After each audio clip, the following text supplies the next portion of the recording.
Problem I have is I play too fast.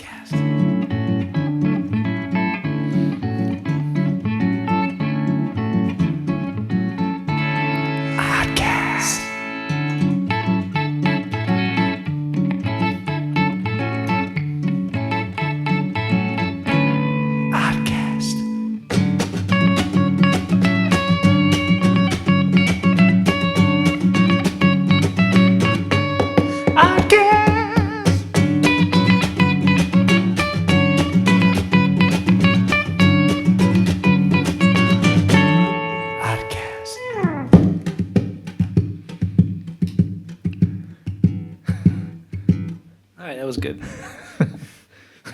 Pretty basic on the lyrical front, but good, nice rhythms. Yeah, good instrumental. I mean, it's a good theme. It's a good dog jingle. Would that be considered like bossa nova? Correcto. What makes it bossa nova? The rhythm. The rhythm, yeah.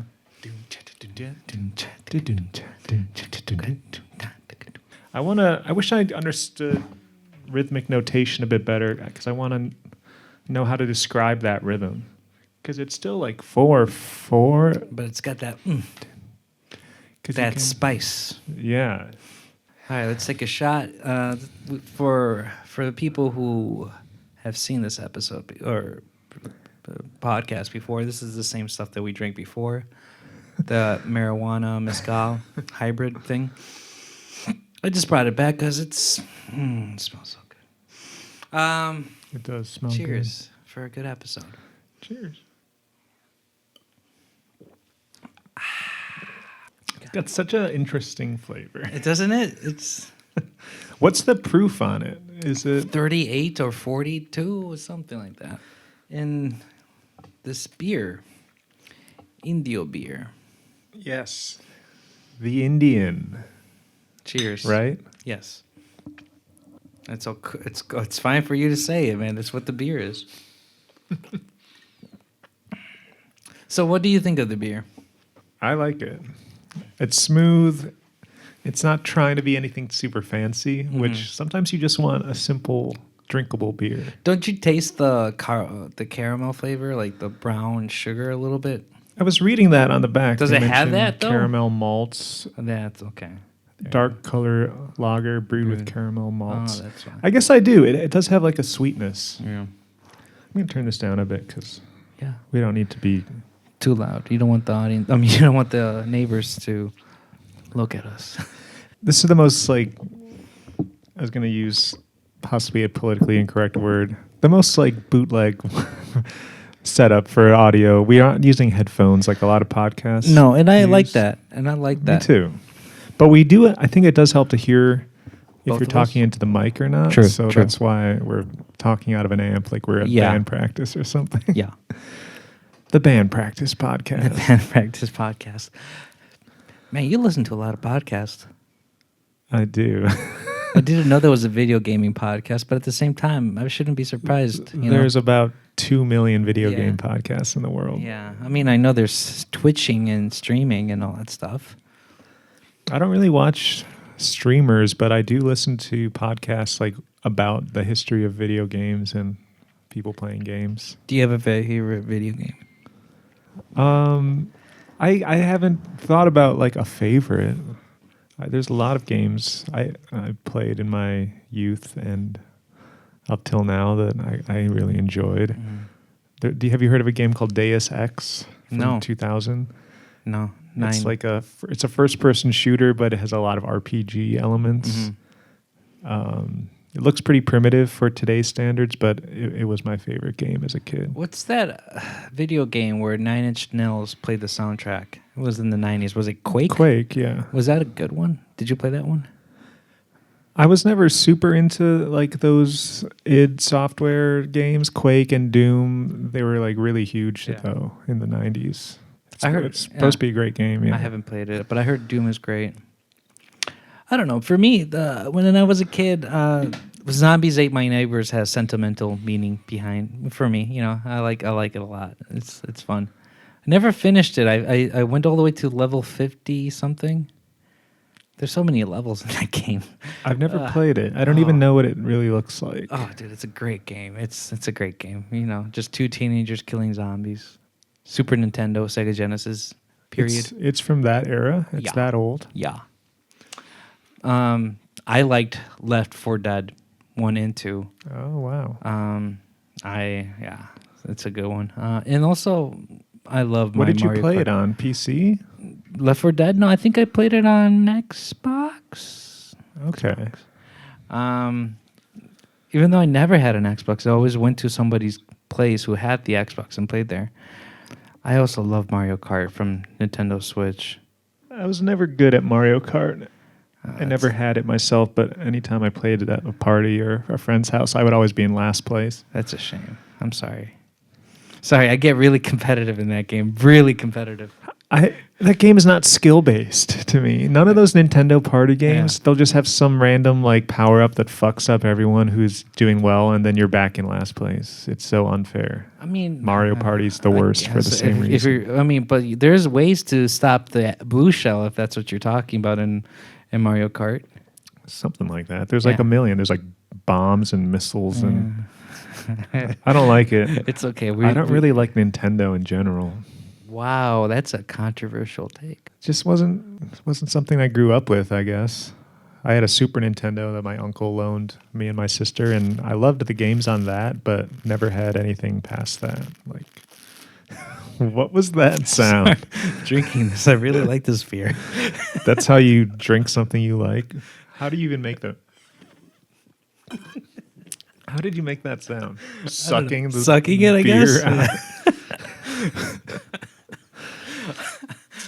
I've been thinking about getting a console between Xbox and PlayStation 5 because Street Fighter 6 is coming up, and I'm a sucker for Street Fighter. Even though I'm not good compared to the people out there, like people who I never use Ryu or Ken. I can't do them. It's too intimidating, and I don't like the people who use them because they always use it. So I use other players, and I think they're fun. And I'm not like a guru like those people, but I just love playing it a lot. And yeah, which ones did you play a lot? Street Fighter 4 and 5. What era? What consoles then? Xbox.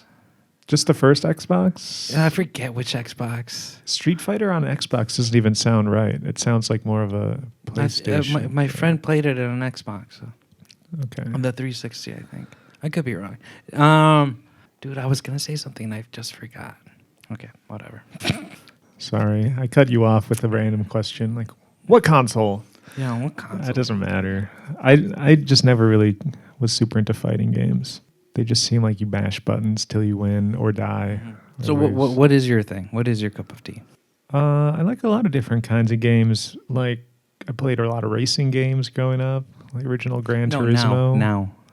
I still play racing games. But not Mario Kart, huh? Because you don't like No, Nintendo. I like more realistic, like you're driving a real, like a Need for Mitsubishi. Speed? I played a lot of Need for Speed on the original PlayStation, but I don't like the more recent games in the series. I like... Gran Turismo was a great series on PlayStation, and I'm playing one on my computer right now called Assetto Corsa, which is a very, it's a hardcore simulation, supposed to be extremely realistic with the physics of a car. It's pretty fun. And what, are you learning how to drive manual with that? I do, but I'm shifting gears, but I'm using a Xbox controller, so it doesn't really feel like driving a real car. Okay. I don't think I could drive a real manual in real life. Why not? You're pretty... I don't know how to do the clutching thing. You just use your left leg. Because on the controller, you just press a button to go gear up and gear down. That's it. Oh, you wish you had a third leg or something? No. No, okay. Aren't you supposed to just use one foot for brake and gas and left foot's the clutch, right? Yes.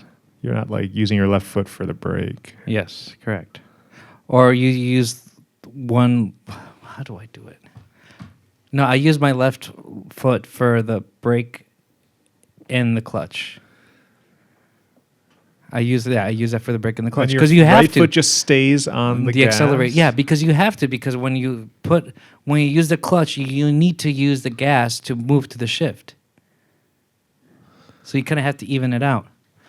Well, I get that, but I would have thought You can't do that with I get that you have to have your right foot on the gas, but I've always heard it was a bad idea to use your left foot for brake. And if you're driving automatic, but manual. So on manual, driving manual, you have to use your left leg for brake and clutch. Are they like side by side or something? Yeah, right next to each other. But the brake is where it is on an automatic, Yeah. right? Yeah. I guess I'm thinking of Breaking Bad when Walt was teaching Walt Jr. to drive, and because he has cerebral palsy, he was like trying to use his left foot for the brake, and Walt yelled at him and was like, "Never use your left foot for the brake. It's dangerous." Because he's teaching the kid to use his right for both at the same time. Yeah. And that's automatic. Yeah. All right, we've got a good old-fashioned album review episode of the ODcast. We haven't done one of these in a while. Episode 8? Oh, there's Brooke. Oh, let's stop it right now. Yeah. It'd be weird if we just started talking. Hi, Brooke. Brookie! Hi. How's it going? Okay. How are you doing? We just starting. It's like... Yeah, episode. What, Yeah, we spent a lot of time setting up and rehearsing the songs. I don't want that to be in the way of the shot. Something in the way. Mm. Something in the way. Mm. Something in the way. Yeah. Do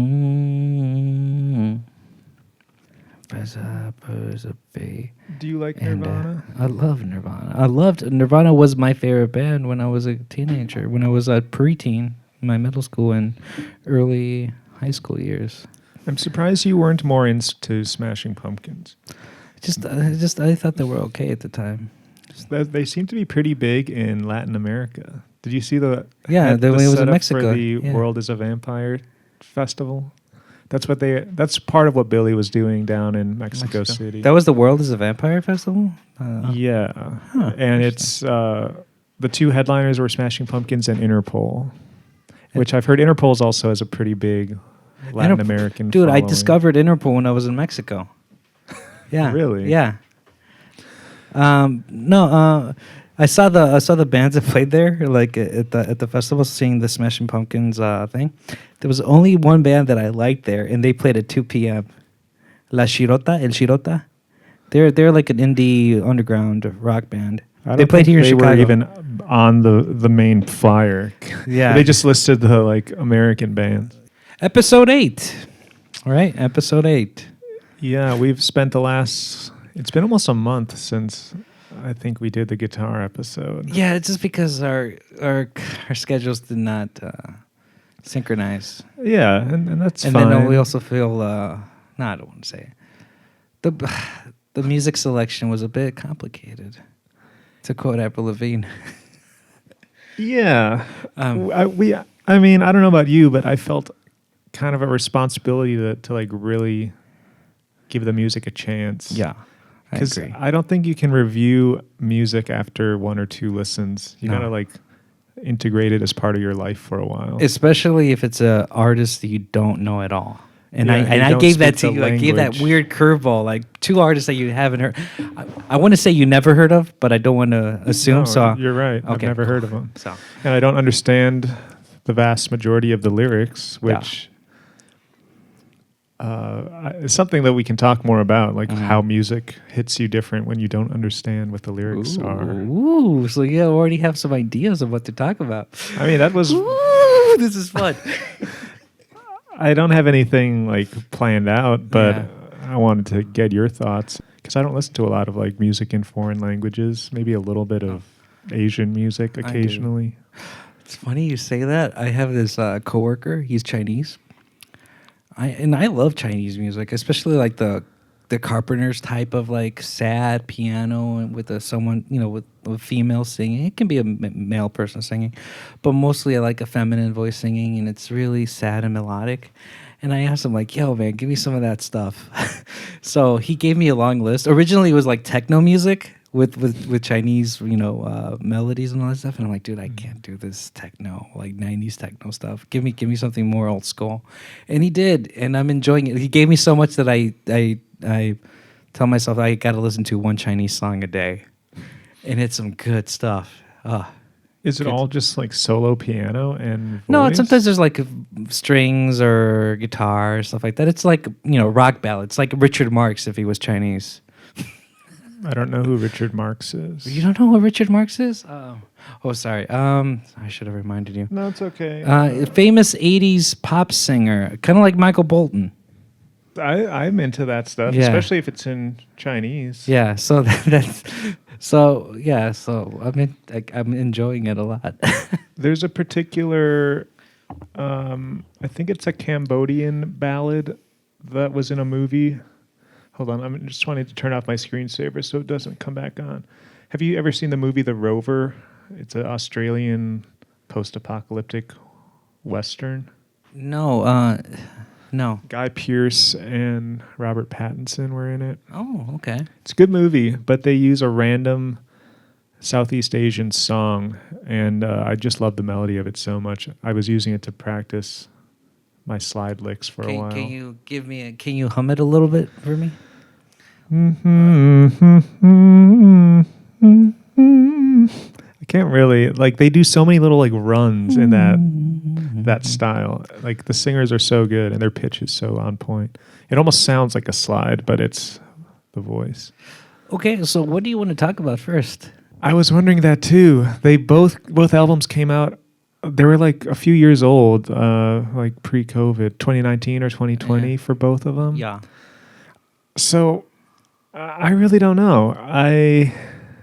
We could look up the release dates and talk about the earliest one, but I don't know why. It doesn't matter. I just wanted to... Do you have any inkling of what you'd think would work best first? No. I just wanted to give you the liberty of which one you want to talk about first. How about this? Let's talk about the one that you were most... The one that you liked the most. Which record did you like the most? We haven't even said what they are yet.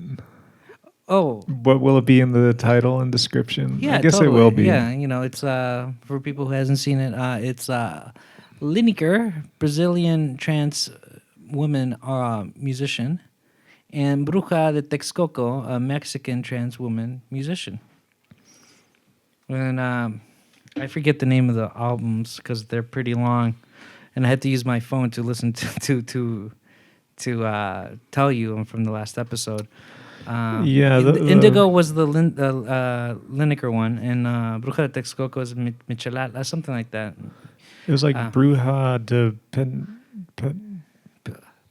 It was a word, two words that I tried to translate, and Google Translate just spit them out exactly the same, like they weren't a real word. Because it's an indigenous word, that's why. Oh. Google be racist like that. Okay. So which one did you like the most? Let's talk about that. The one that was immediately more accessible and relatable to me was Liniker. Okay. Because it's like a contemporary world music, R&B, soul kind of pop record. And I like all that kind of stuff already. So several episodes ago, you told me that you made an analysis of me that I like listening to music that is challenging. And you were specifically talking about that metal and all that stuff, or punk. And, I wanted to show you I also like this, but you also knew that I like this kind of stuff. So what were your thoughts when I first told you, like, you were going to listen to these two artists? What did you think it was going to be boring? What were your thoughts, like, your thoughts before you listened to it and then while listening to it? Yeah, I guess, I don't know if boring's the right word, because I didn't know what to expect. I did a little light research and found out that they're two well-respected artists, and they're they've earned that. And so I knew the music would be good. I knew it would be a little outside of my usual comfort zone. But that's cool. I'm glad we listened to them. And then once I listened to Liniker's album first, and yeah, like immediately it's catchy, it's dancey, very slick production, and yeah, I it was kind of instantly felt more comfortable until I started trying to rehearse a cover for it and realized that even though it sounds very accessible to me, Liniker's melodies and the chord progressions, they have like that bossa nova jazz harmony that is actually pretty foreign to me still. It was quite an adjustment to try to sing along with or play along on guitar with. Then when I listened to Bruja de Texcoco, I've heard music like that a lot, like soundtracks to Robert Rodriguez movies or something, just like the mariachi kind of. What? He's great. Have you seen El Mariachi? Yeah, I've seen El Mariachi. That's his best movie. Yeah, I'm not a fan of like Spy Kids and crap like that. Or what's Planet Terror? Oh yeah, I liked his early work, and Desperado. That's good too. I haven't seen Once Upon a Time in Mexico. Is that what it's called? Is that with Johnny Depp? Yeah, that's the ending of the Desperado trilogy. Yeah, I've seen it, but I forget if it was good or not. But I'm being silly to say it like that. But even beyond that, like I've heard that kind of music from you before. I feel like you've played it for me. And, so it also felt familiar, but it's such an artsy album in the way it's put out. It's 5 songs, and each one is like 10 minutes, close to 10 minutes long. I mean, the Texcoco one was 35 minutes long, 5 songs, album length, I guess. Well, Liniker was like, 10 of 14 songs, and it was like 45 to 54 minutes. Kind of more like a traditional pop album. Yeah. It was more produced, too. You know, you can tell that there was a lot of production, thought to it, and all that stuff. No disrespect to Bruja, because there was thought to it, too, but beautifully produced. It was kind of like a low-budget, DIY kind of vibe compared to Bruja. I mean, compared to Liniker. Yeah. Well, I want to talk more about the production of it, but we'll wait till we're literally talking about the album. Okay. Because this is kind of an overview thing. Yeah. But I think it's good to compare them briefly. Let's talk about Liniker. What'd you think of? Did you do a research on her life? I did a little bit. I didn't dig too deep, but I read at least one article that kind of summarized her early life. And this is where I will just come out and say that I'm not super up to date on like what's politically correct to say about a trans person's life, and like I'm not gonna like dead name her. I don't even know her name besides Liniker, but this is in her biography. Like she grew up as a boy child. Yes, all right, let me stop you there. For people listening, our apologies if we make a mistake. Our apologies if we insult anyone in that sense. We are learning. We are trying. If the pronoun comes differently, if we use a dead name, we're just trying to, out of the context of education and knowing the background of the person, that's what we're trying to do. We're not trying to pull a Dave Chappelle on you or Joe Rogan on you. See how I did that? I referenced Joe Rogan in the episode? Okay. But going forward, that's what we're trying to do, and trying to learn from it, because, there's a lot of people who make arguments in the LGBTQ community that society doesn't talk about these people. And I'm like, bet. I'll make one even better. Let's talk about people that are not white. Yeah, I think it's great that we're talking about the two of them. Part of me was feeling a little like worried, like, is it bad that we're comparing them at all because they're both trans? Like, is that minimizing them or something? No, that's a good argument, but I don't want to say compare, but I do want to say, like, let's look what these two people's messages are and what our comparison, what's the difference. Even though I'll admit it, I don't know that much about Liniker because I don't speak Portuguese and I was too lazy to translate it. Even though the thing about Liniker, which is great, is Liniker knows 4 languages. Portuguese, Spanish, Italian, French, and English, I think. So 5. Does she sing in more than just Portuguese and English? I didn't notice I if mean, they were I like heard, Spanish. I heard some Spanish lyrics or Spanish words here and there in the album. Maybe they're just the same in Portuguese. Yeah, maybe that's what I was thinking too. But majority of the music in that album was Portuguese and English. Yeah, there's like 1.5 songs in English. Yeah, which for you must have been like kind of like a relief. Like, oh, thank God.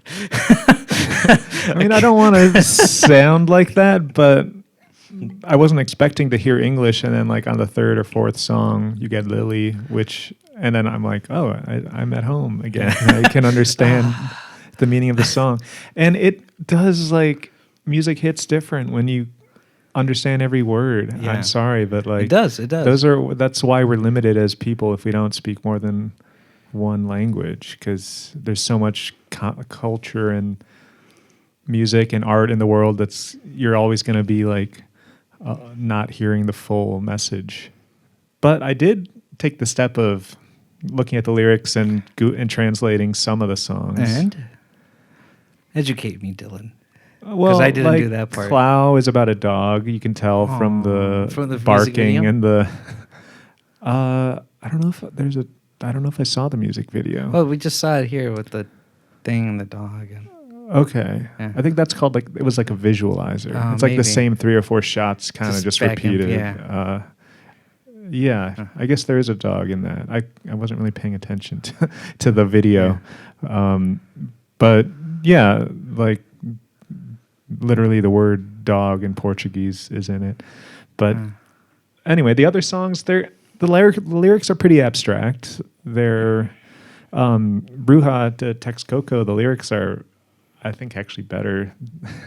They seem very well. It's like a mix of traditional songs and poetry. I think some of it wasn't written by Bruja. Yeah, but there were lyrics that seemed specifically about like transformation into a woman, and like she wears women's clothes now, and or like they seem very like about her life journey.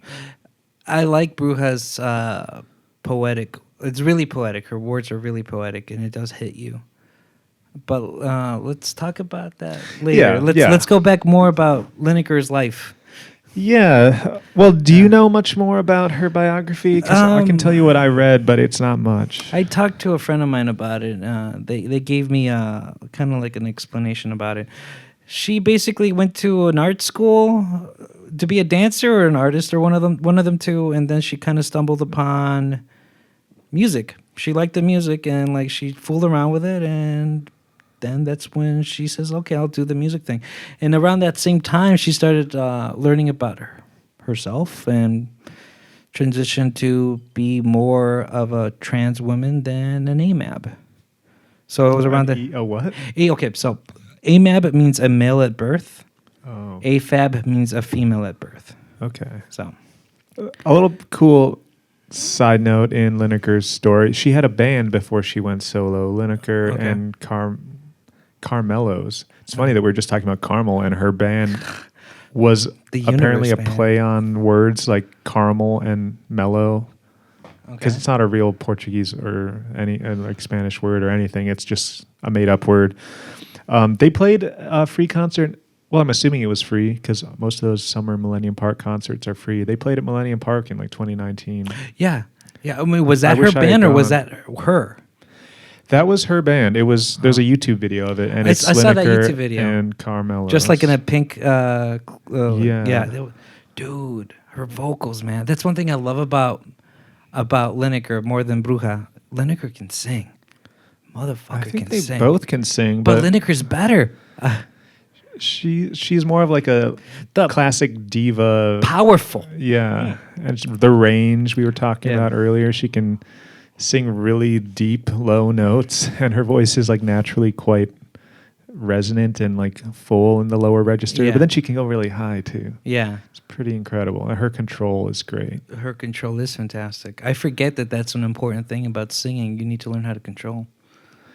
Baby. Well, it's Yeah, I think I've only just heard like vocal people talk about that, but Yeah. I think it just means like she's really in tune. Yeah. She's really not running out of breath, just having control over her. You know who has bad, like running out of breath, can't control themselves, especially as they're getting older and unfortunately fatter?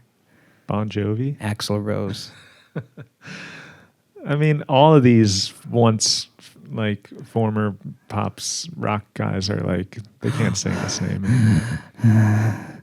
Brett Michaels. Welcome to the jungle. I mean, why are you watching modern Axl Rose content? Don't. I stumble upon it. Like, you hear him playing the piano in November Rain, and he's like, really overweight, and he's like, November Rain.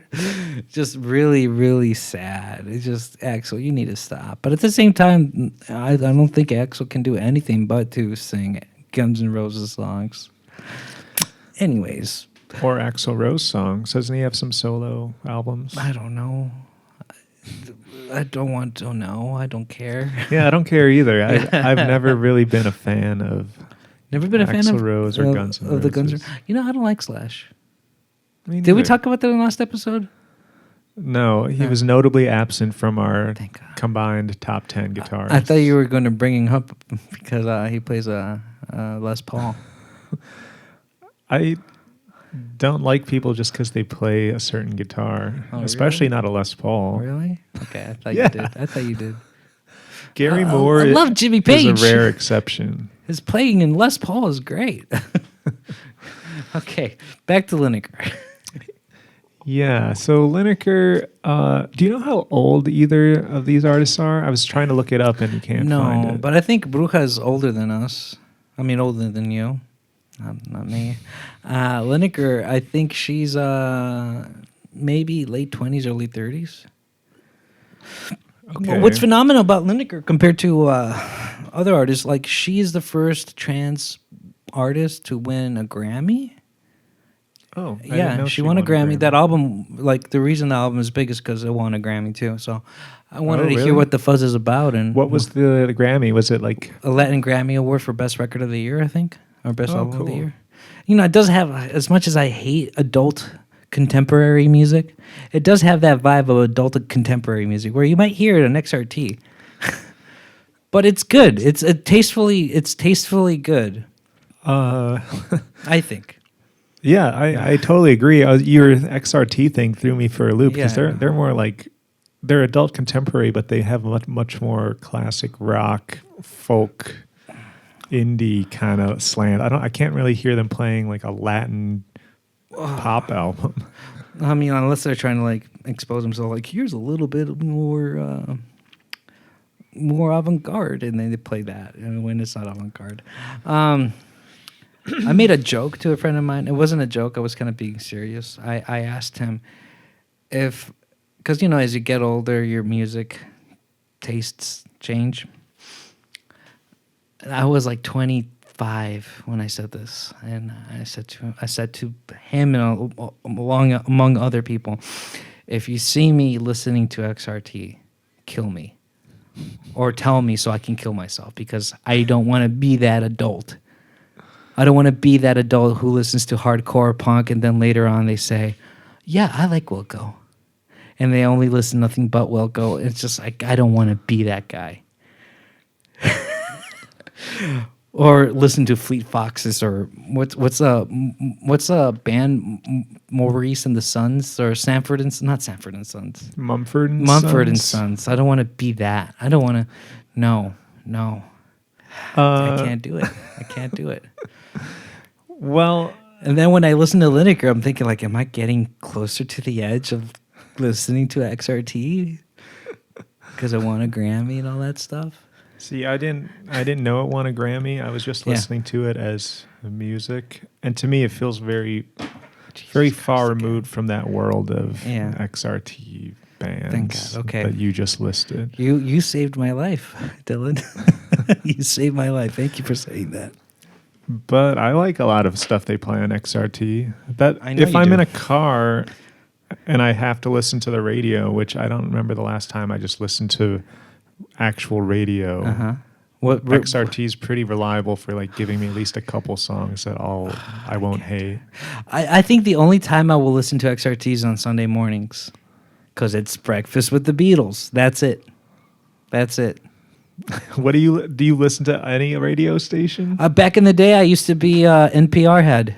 Nothing but NPR. It's not music. But then Terry Gross kind of pissed me off, and I stopped listening to it. And then there was another interview that kind of pissed me off. There were lowbrow agreeing with Elon Musk on the Amazon horrors of the world. They were kind of like defending Elon Musk, and they're like, okay, I can't do this anymore. And I stopped listening to it. And now, you want to take a guess what station I listen to? 98.7? No. The classical music one? No. 101.1? No. 90.9, the jazz radio station. Okay. Do they play good jazz? I've never listened to it. It plays a little bit of everything, good, bad. Sometimes you get lucky and they put some free jazz. You know, I've been getting more and more into jazz. Yeah. I've been playing a lot of Alice Coltrane in my classes. Dude, I want to listen to more of Alice Coltrane. She's amazing. She's good. We can talk about her when we talk about Bruja because of the harp connection. Ooh, I'm excited to hear this. I mean, I don't know much. Bruja doesn't play the harp often, but I saw that she's credited as playing harp on a couple tracks. Yeah. And yeah, we'll talk about that later. But Alice Coltrane's amazing, weird. I don't know if it's considered free jazz, but it's pretty out there sometimes. All right, well we'll put it on that. Let's finish up with Liniker. Yeah. What do you think of the album? Look at the song titles. Yeah. I mean, front to back, like I think every song is well written. There, even though I don't understand all the lyrics, the melodies are good and catchy. So you really found it to be kind of like smooth adult contemporary? No. Okay, I'll give you my opinion while you're listening, while you're looking into that. I think the songwriting is amazing. It's really challenging for the listener in the sense that once you think something happens, it doesn't happen. You get pleasantly surprised in the challenges. Like there are moments where like I like the dynamics from the drums and the bass. There were moments where it got heavy. I like the palm muting. I know it's not palm muting. The palm muting on the cellos. You're like, where is this going? You know, I like that it's a full orchestra. I enjoy I'm not a fan of horn playing, like horn melodies or horn arrangements, unless it's done really well. Really? The horn arrangements in this album is fantastic. It's got that Stevie Wonder Songs in the Key of Life vibes. And it's still got that funkiness, but also, you know, it's a Brazilian kind of funk. So, yeah, I like it a lot. My favorite song is Clow, and it's between Clow and Baby 95. Yeah. That was a very good description about the horns and the orchestra arrangement. Did you watch any of the live performances of her? Yeah, I was full band and orchestra. I was nonstop watching Baby 95. I like her. I like how free she feels like dancing. Mm-hmm. And how she was dancing at the end. It just, I felt the connection while she was doing that. I'm like, yeah, you go, girl, you go. I enjoyed that a lot. Yeah, I was trying to look up the track listing, and this iPad's so old that it like takes forever to load a page, and then it failed. So I'm trying another site. Yeah, and her melody, her songwriting is just fantastic. I really get surprised what she wants to do on a certain song. It's not your typical pop melody. Mm-hmm. And I enjoy that. Yeah, me too. This is kind of hard to do, to talk about a single album. Yeah. That I don't know all the song titles. That's fine. Do you have a favorite song from them? Probably between Clow and Lili. Lili is a girl almost 25. Her black skin is gold, wears no makeup when she cries. With her intuition, she crossed her soul. Jumping in the water, looking at the world. Lili goes, Lili goes, Lili goes on. Dreaming. Lili goes, Lili goes, Lili goes on. Flying. Lili goes, Lili goes, Lili goes on.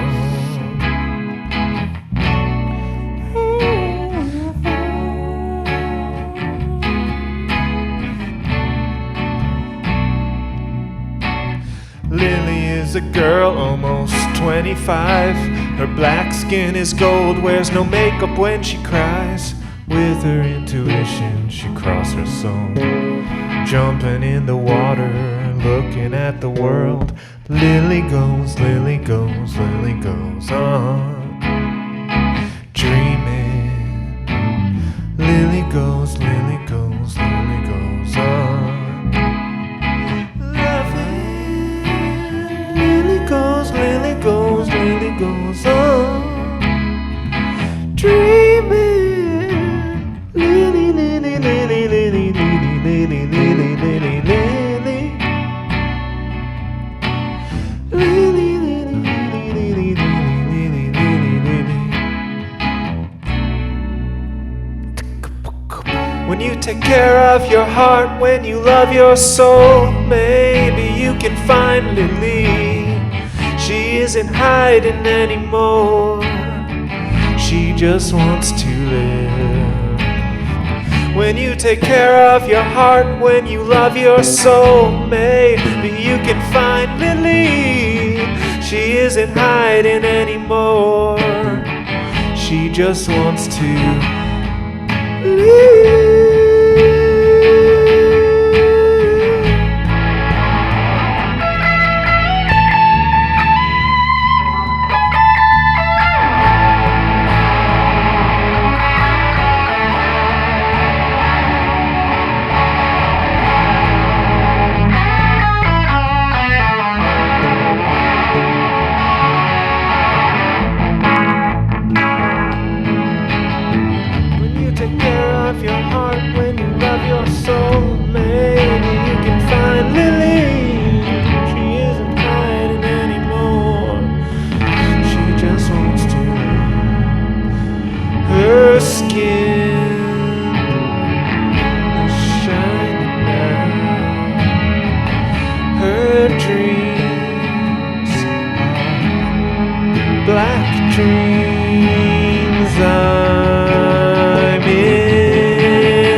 There are a couple songs, like those two are both pretty major key, catchy, upbeat, but then there's a couple that have a more minor, sad melody. And I thought those were beautiful.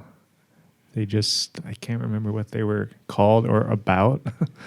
I looked up the lyrics of some of them, but that's all kind of blending together, which is kind of what happens when you listen to an album straight through a lot. Like, you just I was starting to anticipate, like, oh, this song comes after this one, and yeah, I like this chorus, and like, I remember this little build up, but it all feels like one big piece of music, which is cool. I miss the days when all music was consumed like that, instead of just like singles. One song, one single. Yeah, you can thank the new age technology for that. I mean, you heard that Weird Al Yankovic is not going to make a new album anymore. Because he thinks that there's no need to, you know? If he wants to release anything new, he'll just make it a single or two, and that's it. I don't really pay much attention to what Weird Al is doing. Really? These days. Are you a Weird Al fan? I mean, when I was a kid, I liked some of his songs. Oh, I haven't basically followed insulting me, huh? You are still a Weird Al fan? Fuck yeah. Fucking love Weird Al, man. Did you see the Daniel Radcliffe movie? No, I want to. I'm surprised you haven't seen it. Yeah, I love fan. Weird Al. It's just my favorite moments is when he plays polka. I'm a sucker for the polka. I'm like Kevin. I like the 3/4, papa, but I also love the 2/4, oompa. I love it. It's good stuff. But anyways, this is not about Weird Al. This is about Liniker. Man, we have some serious differences of opinion. Go from shitting on Wilco to saying Weird Al is like the greatest. Dude, he knows what he's doing.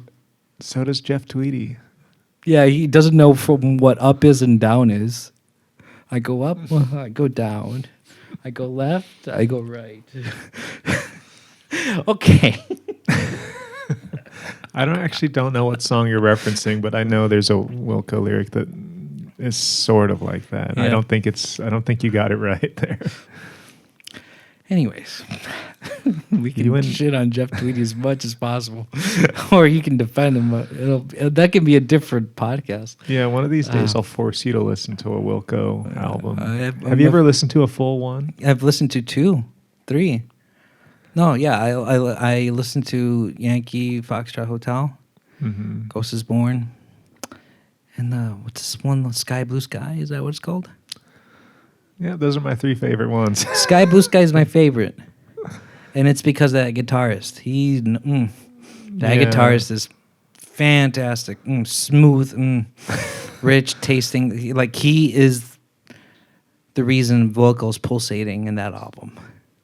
Yeah, but he's Nels Cline. He's been with the band since, but I don't think the albums they've made, even with him in the band since then, are as like guitar mind-blowing as Sky Blue Sky. It's like they're like, okay, Nels, you just joined the band. Have an album where you just like show off for... That's my imitation of him. He's great. He makes me wish my Jazzmaster tremolo worked, but I broke the part that holds the bar in, and I'm too lazy to get it fixed. No, I get that. I've been wanting to play Jazzmaster. It's hard as a lefty to find it, but I think they have a Jazzmaster and a Jaguar now because of Kurt Cobain. Oh, okay. Or a Mustang, I forget which one. But yeah, I really like them. They're nice, but I guess I'm still a Tele guy. It's funny that they make like signature models of these left-handed guitarists, but most of them are right-handed. Yeah. They'll make like the Jimi Hendrix signature Strat, and most of them they make a couple lefties as they always do, but they make it like a right-handed version of... Yeah, the left-handed one, yeah. And same with the Kurt Cobain Jaguar. I'm sure most of the ones they produced are actually right-handed. Yeah. It's very stupid. Anyway, like I don't know what else to say about Liniker. This might be where we need to like reconsider our approach next time we do an album review and maybe play the music as we're watching. If you want to do that, do you think we're allowed to do that? It would get flagged and we wouldn't be able to monetize the video, but I doubt that Liniker would like make us take down the video. Unlike the Eagles. Right, but they didn't notice the Hotel California. And we're far away from being able to actually make ad money on these, so I don't really care if stuff gets flagged. Okay, but all right. So you liked the Liniker album? It was good overall? I liked it, yeah. Yeah. I think I'm going to listen to Baby 95 a lot this year. I like the songwriting a lot on it. Would you see her in concert if she comes in Chicago? I think that'd be a fun show. You can like just go and dance and feel free.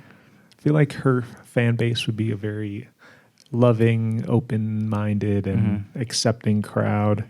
It warms my heart to know that an artist like her can be getting like relatively big on a large scale and have a lot of fans, despite being a pretty unconventional pop star. Just the way she looks and sounds and her life story. It's pretty cool that's possible nowadays. Yeah. Okay. Good for her. Good for her. All right, now let's talk about Bruja de Texcoco. Yeah, so I know this is completely different compared to Liniker because it's different vocal ranges, different music, different vibes, but at the same time there's some parallel, I guess. Pretty somber for the most part. Yeah. A lot of sad sounding melodies, except the very first song, and I think the second to last song is more upbeat and sounds a bit happier. But it seems like a very introspective, mournful album. Mm-hmm. She seems like an incredible musician. She apparently plays a lot of the parts on the album, like all the string parts, I think are her. I mean, we saw that she plays violin. She plays harp. Wouldn't be surprised if she knows how to play guitar or another. Yeah, I wasn't sure if the guitar work is her. It doesn't say she's a guitarist on Wikipedia. But if you gave her a guitar right now, she can play you a chord. You know? Yeah, but the guitar work is very advanced and sophisticated on it. Yeah, the strumming true. And like the finger picked chordal stuff. No, but her harp work is amazing. Her violin work is amazing. And I think there's a YouTube video out there that she also plays trumpet. Or maybe she's just carrying it. I don't know. I didn't watch that YouTube video, but she is a multi-instrumentalist. And it's really, really good, fascinating of her, and I enjoy that a lot. And she knows how to sing. She can sing those low notes. It can sing very high. I'm not going to sing very high, but like she can sing not as high. High as Liniker. Not as high, but she can reach those notes that we have trouble hitting. Yeah. I felt a kind of a special kinship with her, knowing that she was a teacher as a career before getting into music. I didn't know that. According to an article I read. I did some research about that, but I didn't know about her being a teacher. I think she like teaches music, even maybe still today as a side gig. But I read that when she failed to make it into like an orchestra as a professional violinist or something, she went back to school for physics and math and ended up like being a teacher for those subjects as well as music. Yeah, I did hear that she went to school for physics. Which makes sense because music is very mathematical. Yeah, it is. It is. She's clearly has a lot of talent in both areas. So I know from the last episodes we were talking about how you don't hate it, but like it's hard for you to grasp a long album unless it's really interesting. So what do you think of this album? It was really short. I liked that it was short. And the fact that even though there were long songs, the fact that it's only 5 songs made it a little easier to grasp like what each part of the album is. So it was short for you to grasp because of 5 minutes? Yeah, but each song would have like a couple sections. It'd be like one vibe. It sounds like the song's over, but then I would look at the track listing and we're still like halfway through the same song. What the fuck is going on? So they kind of sneak in extra songs into one track. It's kind of like progressive, traditional. You were going to say progressive Yes, too? go, just finish what you're saying because I agree with you there. Because it's like traditional sounds and folk instruments and stuff, but long arrangements. You can tell that Bruja de Texcoco likes prog rock, but did not want to make a prog rock album. Just wanted to use prog rock elements, songwriting wise, and use it with Mexican traditional instruments. Yeah, and I like that because it still grasped your attention, even though there was no electric guitar and drums. I mean, I didn't even think of it that way, that she was resisting the urge to make a more conventional album. I feel like that's just her world. She studied at classical conservatories and stuff, so that's what she knows. The idea of her making like a rock-based song seems very weird. I don't. Maybe in a couple albums down the line. Yeah, she's working on a new album now, or it's going to be released sometime this year. And I'm looking forward to hearing that because she performed with my favorite band. Well, one of my favorite bands. My favorite band. I'll say my favorite band. The singer of my favorite band, Ruben. So they performed a lot back in the day, like in 2020 at Viva Latino. Café Tacuba? Yeah, Ruben from Café Tacuba. So, so it's cool, that there's that kind of connection. And I enjoyed that about the album. I think it's a good album. I enjoyed it. You know what it reminded me of a little bit?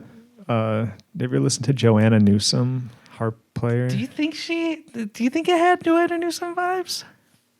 For some reason, that's the first album that it reminded me of once I heard the whole thing. Because Joanna Newsom has one particular album. I think it's her second album. It's The one with the yellow cover album? No, I think you're thinking of the first one. I like that one. Mender. I like that one album, the yellow one. The second one is Yees or Yees, YS, just those two letters. Mm-hmm. And it's also, I think, 4 or 5 songs, and each one is like 10 to 12 minutes long. Oh. It's a full-length album, but similar track listing. And she plays harp, and there's string arrangements, and it's very like classically, it's like chamber music, I but should check with that out. pops, not pop. There's some very catchy lyrics and vocals from Joanna Newsom on it. It really, really reminded me of that album in particular, just the acoustic production and the length of the songs and stuff. I do want to mention another thing about Bruja de Texcoco that we kind of mentioned earlier. Her lyrics are really profound. Like, what Bruja doesn't have that Liniker has is the surprise element of songwriting. But I know I shouldn't judge since I didn't listen to Liniker's lyrics because I didn't put that much emphasis to it. But one thing that I did enjoy about Bruja de Texcoco were the lyrics were really profound. It goes into details about how special she feels being connected to her femininity. Did I say that correctly? Her femininity? Yeah. And also, like you were saying, it has a sorrow, somber vibe. So she's talking about how sometimes it's sad that she has to go through this experience, you know? But at the same time, it's a spiritual experience where she's connected to the world and she feels one with the world. And she feels weird, but at the same time relaxed and peaceful and happy.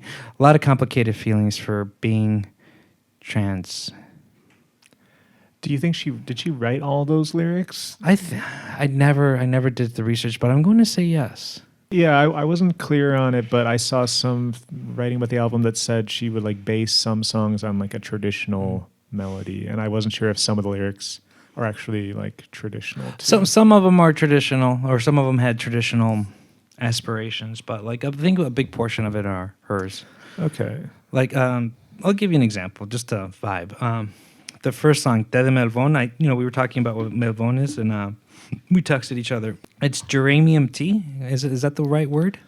Geranium? Geranium. Yeah, which is a flower. And I try to look into what it represents, like what's the meaning behind geranium, and it represents happiness, friendship, and good health. And that song is about like breakups, learning the mistakes and the lessons from past relationships, and trying to fix it or trying to grow with the new ones, healing one another from each other's pain, that kind of stuff. But I did some translations behind it, and this is going to be rough. I'll tell you the one that I wrote, and then I'll tell you the one that I thought in my head while I was driving here. It's from the same song, Te de Malvón. I search a solution of my past from when it was easy to let go, with all the humidity, fragility of my tears falling to the ground of my feet. I search to be a part of the meaning, not that your memories in the past. Whispered behind my back are the doves that I remember were an important lesson. The promised flight to learn to love again. It's nice. Yeah, definitely sounds like it's like about a breakup or something. And there were 2 lines that I enjoyed from that song. If my memory serves me correctly, it says, "Look at me, because I see you have broken wings. Look at me, because you also see I have broken wings. So let's hug each other and learn how to fly." I'm like, damn, bruh. Damn, that's deep. I read a slightly different backstory for that song. That I think it came from an interview with her where she said she actually... Did you see this article? She was performing at a venue, and this is before her transition. She was performing as a man, like a singer and violinist. Mm-hmm. And somebody in the audience started having a heart attack or some kind of medical issue, and Brujas sang... Like everyone was freaking out, and it's like, someone save this person, and she sang, and kind of like took on this female persona then and there. And like, that's when the Bruja was born. Like that night she like started singing. Yeah, oh yeah. Thank you for bringing that up because that is part of her origin story. And it ties into the tea too. Like Yeah. I think maybe she like lost her voice, or maybe I'm combining two different stories, but the tea de Malvón was like a cure to get her to regain her voice. I think it was after like a breakup, she like was really crushed and lost her voice for a while, but the tea like helped her get it back. Okay. And there's a lot of like witchcraft, and Bruja is a witch, right? Yeah. So there's a lot of Bruja that. is a witch, yeah. Bruja. I'm joking. I like saying the name wrong. No, but like sorry. So her transition. Do you like it when I do the clap that way? You know that when to edit it. That's why I do that. I do that because I was trying to help you. You can do that, but you don't give a like shit. sometimes I like leave in a part that you're like. I know you. And I cringe like, why'd you fucking do that out? Why'd you fucking do that, Dylan? You just trying to piss me off. Trying to make me look like a fucking fool. Here I am swearing, and I promised myself not to swear in this podcast. So the origin of Bruja de Texcoco was that when she was a cis male at the time, or when she didn't discover herself, she was going to Texcoco, which is outside of Mexico City, with a group that she's in. It's like a traditional Mexican music. So when they went to this party, there was a witch there, like a curandero, just a witch. And he goes to this person, to which is now La Bruja, and says, I've been waiting for you. You have amazing female hands, and I know who you are. And the guy, I mean, at the time, I'm like, what the fuck are you talking about? You know, just didn't think about it until later on. I was like, oh shit, that's when the transition of Bruja de Texcoco happened, because they've been jamming and all that stuff, and that witch was still roaming with her. Well, I mean, roaming with Bruja de Texcoco at the time. Then the heart attack happened, and the witch told her, you know what to do. Like you can save this man's life. And she was like, I don't know what to fucking do. So started singing a song, and then afterwards, you know, a person felt better. And then after that happened, the witch went with her to somewhere outside and started saying, like, we're going to go to this area, and I want you to expose yourself. Mm-hmm. And you know, told her, like, I need you to say the following. And I forget what it was, the words exactly the following, but one of the things that they say, and this is where I want to be politically correct, but at the same time, I'm telling you for the aspects of the storytelling or the history of it.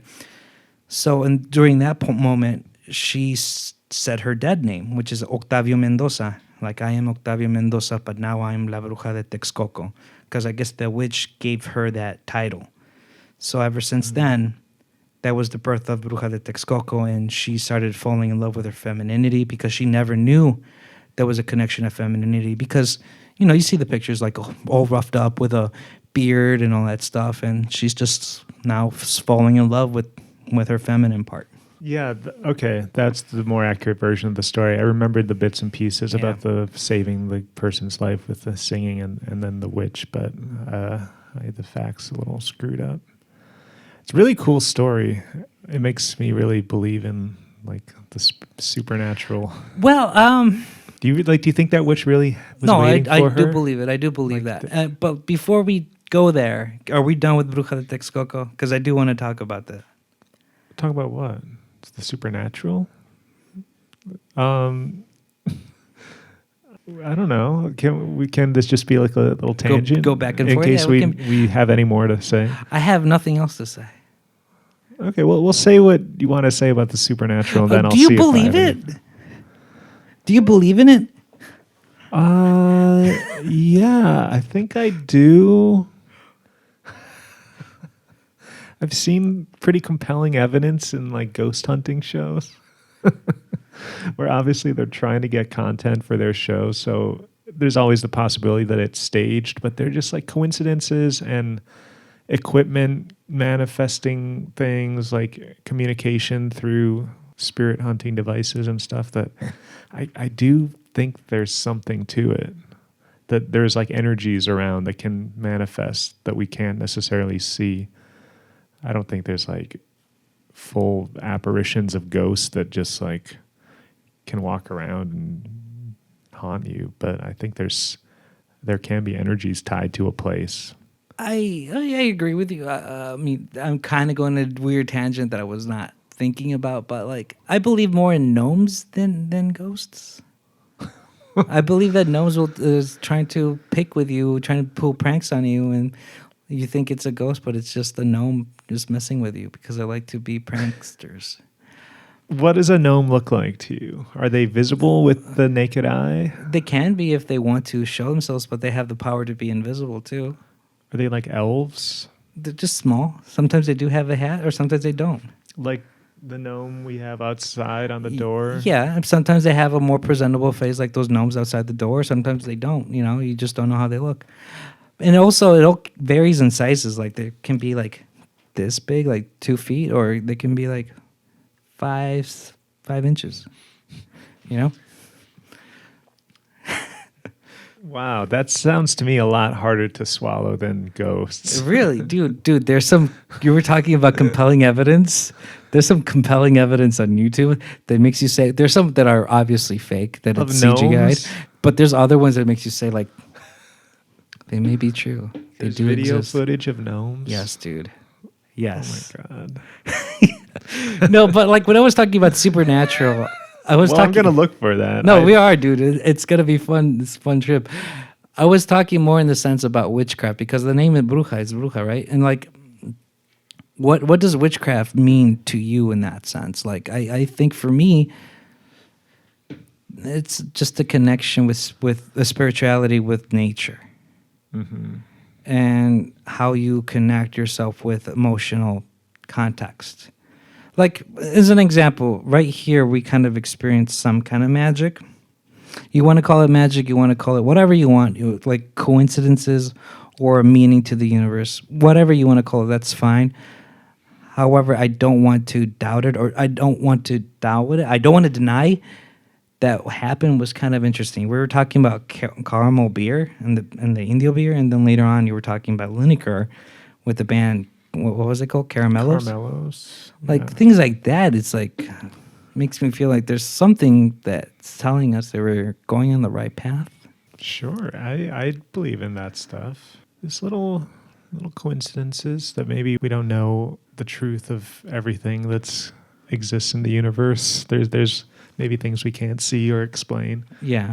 That are forces acting on our lives. Yeah. Should we try to like play some now? Yeah. I mean, I think that's it. I don't know. I have no idea how long that even was. Let's check. Do. This is what happens when you're normally used to making 2 to 3 hours of episodes. Well, I think that was about, well, including all our sound checking, like an hour and 20 minutes. All right, it's not That's bad. plenty of time. Oh yeah. I always feel like we didn't say enough, but then I go back and watch it and like, oh wait, there's a whole podcast. here. Holy moly! So before we start working on our renditions of these amazing songs, and hopefully we give it justice by playing it right, playing it well, playing it with respect. What's the topic for next episode? You're not gonna like me I kinda had just a because feeling. I'm not. It's not really a surprise. I just want to put in officially in the books an episode that we've already talked about doing. Okay. We're gonna do a. Jesus Christ, you're making me feel comfortable. You're putting me on the edge. We gotta. You should be the opposite of on the gonna edge. do You're it. just gonna be like, oh, that's we already talked about that. I'm gonna do the with. Okay. All right, cool. I thought it was going to be something more intense. That's gonna be pretty intense because my vision is that we the entire event. Oh, cool. I'm excited. I thought it was going to be something more cringeworthy. No, Because I got something cringeworthy for you in the next episodes. I think it's going to be episode 12. 12. Yeah. Are you just thinking that far? Oh, no, ahead? episode 11. Sorry. Wait, this is 8. Yeah. will be 9. Yeah. Then you have to do 10. Oh, so 12, yeah. 12, yeah. 12. So you already have one for 10. And yeah, for 10 and 12, yeah. It's got a lot of stuff on Holy the. moly. We're And we're our not getting paid schedule for is this. filling up. We're doing this for fun.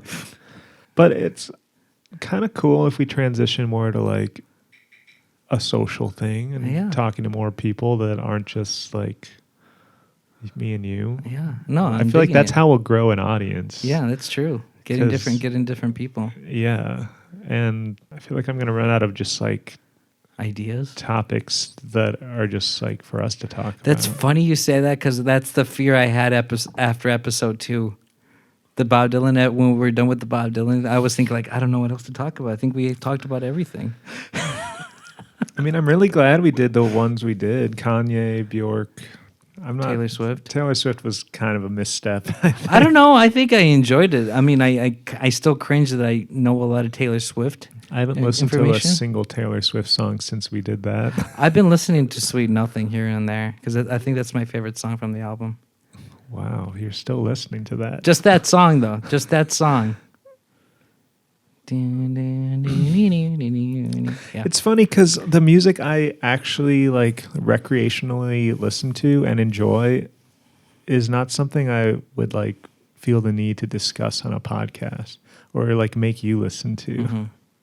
I mean, the reason I agreed to do this is because I want to challenge myself to things and also get to know you better because I consider you a good friend. I consider you a good friend. So awkward. Yeah, but these 2 albums, like, they're not like your favorite albums. You chose them because you wanted to challenge yourself. Too, yeah, that right? too. And I also wanted to know what you think of it. Had you heard them before this past week? No, I haven't heard them before at all. Okay. Yeah. So it was like, yeah. I mean, I've been hearing about. I've been hearing to know each other. I mean, because I'm learning more about your culture. Dylan is one of them. Bob Dylan is one of them. I want to know what you thought about Bob Dylan. I also wanted to challenge you. I wanted to challenge you to listen to other stuff outside of what you normally like, and you're kind of up for it too. There's moments where you kind of fight it, but there's all other moments where you kind of go with it. No, I like that aspect because I need a reason to listen to something that's. That's why I'm kind of interested for episode 12. Bring it on. Bring it on. The weirder, the better. Because like, no. Do you believe the myth that it's not really a myth? I actually think it's very true that whatever music you listen to, like really influences you to a high degree, especially when you go and then like maybe improvise music. You jam and that stuff comes out because it's in your mind. It's like it's fresh in there. I am a firm believer of you are what you eat. Yeah. And I also believe you are what you digest, whatever medium you have. So if you're going to listen to nothing but metal, you're going to be that kind of person, you know? Mm-hmm. So, so just out of context, out of moderation, be careful and listen to what you digest or listen to yourself about what you're putting in your brain. That could be movies and all that stuff. So I'm a firm believer of that. Yeah, for sure. I think metal is an interesting genre where I wish more metal bands would consume more different styles of music and then go make their metal. Like a metal band that just listens to a bunch of bossa nova and then starts playing like funky rhythms. That's why you got Sepultura. Okay, yeah. Which I've never really listened to, but I'd imagine they're very like Brazilian. There is an album by Mastodon, I forget which album, where before they started recording, they listened nothing but Yes. And you do hear a little bit of that Yes inspiration. Is it still like heavy Mastodon riffs? It's heavy Mastodon riffs, but with a bit of Rick Wakeman here and there. Well, we should wrap this up because I need to pee before we play music. Thank God. Well, that's a world record today. Well, it's a short podcast. Yeah, it is. Because normally I say to myself, oh, we're halfway there when you're going to pee. I'm thinking to myself, okay, we're almost there. We made it pretty much till the end. Yes. Well, kind of an unceremonious end to the talking portion, but we can give a sign off after we're done with the songs. Take care, everyone. Should I pause it? No, just Sound like a dying cat, though. All right, 1, 2, 3, 2, 2, 3. There you go. There you go.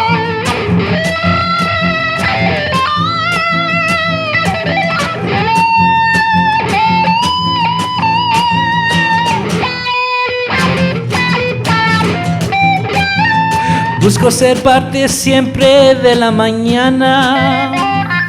Llevo tu recuerdo siempre en el camión.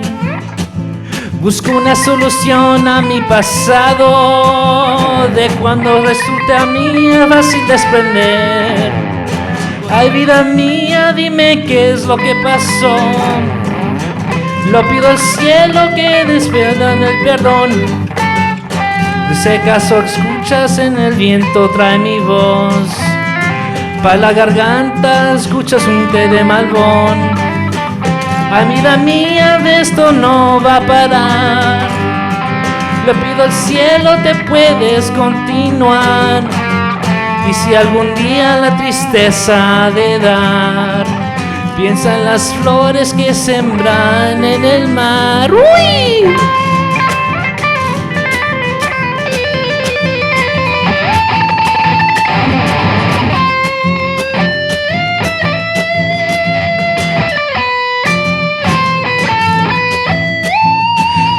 Míreme bien, puede que tus olas rotas están. Míreme bien, puede que las mías también están. Ay, vida mía, dime qué es lo que pasó. Le pido al cielo que decidan el perdón. Y si acaso escuchas un viento, trae mi voz. Para la garganta tome un té de Malvón. Ay, vida mía, esto no va a pasar. Le pido al cielo que las cosas continúan. Y algún día la tristeza ha de dar. Piensa en las flores que sembremos en el mar.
Thank you for watching. Don't forget to like and subscribe and comment. Yeah, next episode. I'm